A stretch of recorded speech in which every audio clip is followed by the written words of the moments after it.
اهلا بيكم في حلقه جديده من مطبخ فيري. طبعا كل الناس بتتكلم عن اكل الدايت والاكل بتاع الرجيم وحاجات كتير قوي، ومش عشان لما نتكلم على دايت يبقى معنى كده ان احنا بنعمل اكل طعمه وحش، ابدا بالعكس. انا هعمل لكم النهارده اكله خفيفه جدا ولذيذه جدا وصحيه للغايه وعلى طريقه الصيني. تعالوا مع بعض نشوف شرايح الدجاج الخفيفه والسريعه والدايت في نفس الوقت على الطريقه الصينيه.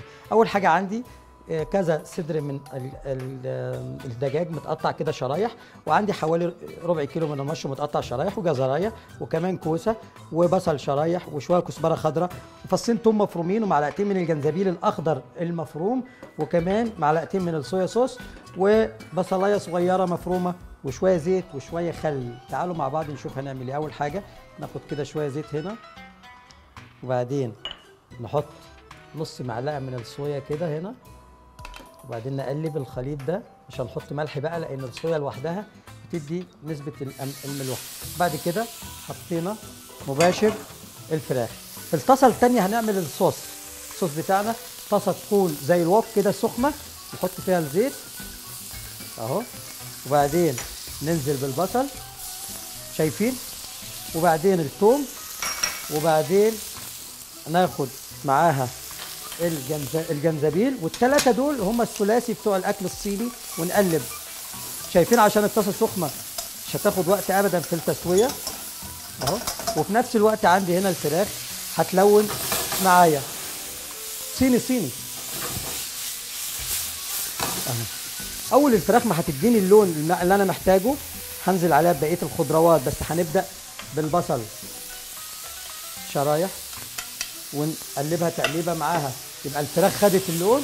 هنديها البصل شرايح، وفي نفس الوقت انا بعمل الصوص بتاعي. بعد ما حطيت الجنزبيل والثوم وكمان هديها شويه من السكر ده عشان يطفي طعم الصويا صوص، ونطفيها بمعلقه من الخل، ونديها كمان بقيه معلقتين الصويا صوص وحوالي كوبايه من المرق، ونقلب الخليط ده كله مع بعض.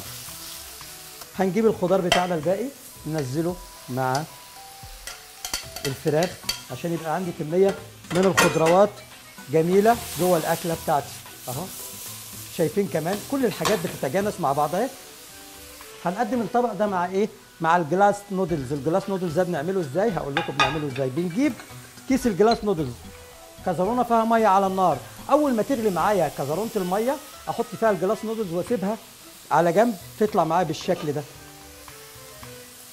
شايفين اهي، دي الشعريه الشفافه اللي احنا بنقول عليها جلاس نودلز. نجيبها في طبق الغرف كده، نحط عليها كده اوراق صغيره من الكزبره الخضراء، 3-4 اوراق بالشكل ده كده. وبعدين عندي خلاص الفراخ جاهزه والصوص جاهز وكله جاهز، هناخده كله نضيفه مع الصوص هنا على جنب، ونقلب تقلبتين ونروح نغرف الاكله بتاعتنا. شايفين عباره عن خضروات رائعه مع فراخ بطريقه سهله جدا وصحيه للغايه. ونغرف مع الجلاس نودلز. وتفضلوا بالهنا والشفا.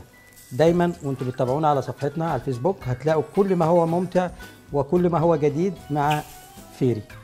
ده شكل الطبق النهائي. تفضلوا بالهنا والشفا.